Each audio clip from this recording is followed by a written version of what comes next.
Dini dan teman-teman. Perkenalkan kami dari kelompok 4. Kali ini kami akan mempresentasikan hasil kerja kami. Perkenalkan nama saya Betan Saragi dengan NIM akhir 1012 dari Fakultas Pertanian dengan Prodi Proteksi Tanaman. Perkenalkan nama saya Timothy Dion Purba dengan NIM akhir 1035 dari Fakultas Teknik Prodi Perencanaan Wilayah dan Kota. Perkenalkan nama saya Novita Karen dengan NIM akhir 027 dari Fakultas Teknik Prodi Perencanaan Wilayah dan Kota. Perkenalkan nama saya Delastri Syalagan dengan NIM akhir 036 dari Fakultas Teknik Prodi Perencanaan Wilayah dan Kota. Perkenalkan nama saya Paula Adrian Huta Barat, NIM akhir 1023 dari Fakultas Teknik Prodi Perencanaan Wilayah dan Kota. Kali ini kami akan mempresentasikan dari hasil kerja kami dengan materi kerukunan. Kami akan mengambil dari berita duduk perkara jemaat gereja di Binjai dibubarkan paksa saat beribadah yang terjadi pada tanggal 19 Mei 2023. Selamat menyaksikan.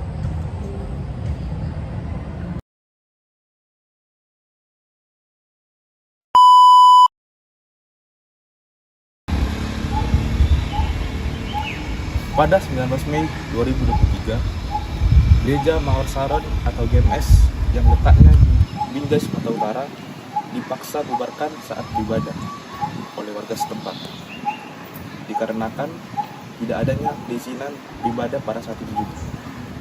Ada selaku orang atau warga yang mengaku daerah tersebut memberitahu bahwasannya belum ada izin dari pihak terkait saat melakukan ibadah tersebut. Pendeta Janes Q. Padam dari FKUB menjelaskan bahwasanya ibadah tersebut hanya sementara, tapi penjelasan tersebut ditolak oleh warga setempat. Akhirnya pihak terkait dan FKUB melakukan rapat dengan wali kota untuk mencari solusi dari masalah tersebut. Dan pada akhirnya solusinya ialah ibadah tersebut tetap dijalankan, tapi dengan pengawalan ketat dari pihak kepolisian agar tidak terjadinya kericuhan pada saat beribadah tersebut.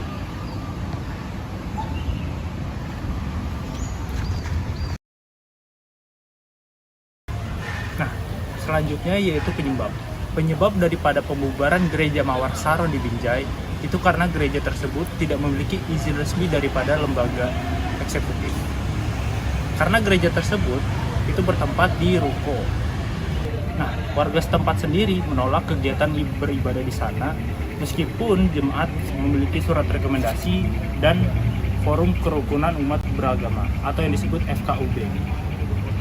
Sebagian warga sendiri memprotes bahwa rumah ibadah harus memiliki standar daripada jemaat sendiri dan tanda tangan warga setempat.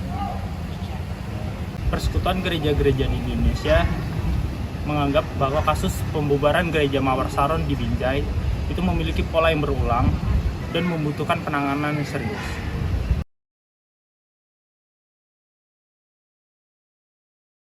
Penanggulangan dari kasus pembubaran secara paksa saat beribadah di Gereja GMS di Kota Binjai. Kritik dan komen dari kelompok kami yang pertama, adanya kesalahan dari pihak gereja di mana pihak gereja tidak melakukan pengurusan surat izin terlebih dahulu sebelum dilakukannya ibadah di tempat tersebut. Yang kedua, adanya tindak tidak toleransi dari masyarakat sekitar di mana masyarakat sekitar melakukan pembubaran saat sedang berlangsungnya ibadah. Penanggulangan yang dilakukan pemerintah terhadap kasus ini ialah tetap diadakannya kegiatan ibadah di tempat itu, cuman dalam kegiatan ini adanya pengawalan dari pihak kepolisian agar tidak ada kegiatan ricuh yang dilakukan oleh masyarakat sekitar. Evaluasi dari kelompok kami yaitu yang pertama, gereja mengurus surat perizinan untuk melakukan kegiatan ibadah di tempat tersebut. Yang kedua, memilih lokasi yang strategis untuk melakukan pembangunan gereja agar kegiatan ibadah di gereja tersebut dapat dilakukan secara tetap dan permanen. Untuk mencegah insiden seperti pembubaran jemaat gereja pada waktu beribadah, hal yang dapat dilakukan yaitu yang pertama, dialog antar komunitas. Mendorong komunikasi yang terbuka antara komunitas agama dan masyarakat sekitar untuk menghindari miskomunikasi. Yang kedua yaitu menegakkan hukum dan perlindungan hak beribadah. Pemerintah dan aparat hukum harus memastikan Hak beribadah dilindungi sesuai dengan peraturan yang berlaku tanpa ada diskriminasi. Yang ketiga yaitu mediasi pemerintah daerah. Pemerintah daerah dapat berperan sebagai mediator untuk menyelesaikan masalah dan memastikan toleransi serta kerukunan antar umat beragama. Dan yang keempat yaitu meningkatkan pengetahuan mengenai toleransi yang dapat dilakukan mulai saat usia dini, dimulai dari lingkup keluarga, sekolah, dan juga masyarakat sekitar.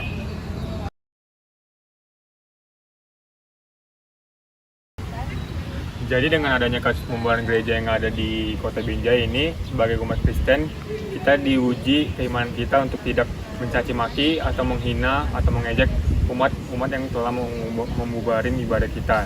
Namun di dalam Matius 5 ayat 4 kita diajarin tetap taat kepada Tuhan, mengasihi dan mengampuni sesama manusia. Dengan demikian kasus ini bukan hanya tentang kebebasan untuk beribadah, namun untuk menjadi pengajaran bagi kita untuk saling mengasihi dan mengampuni.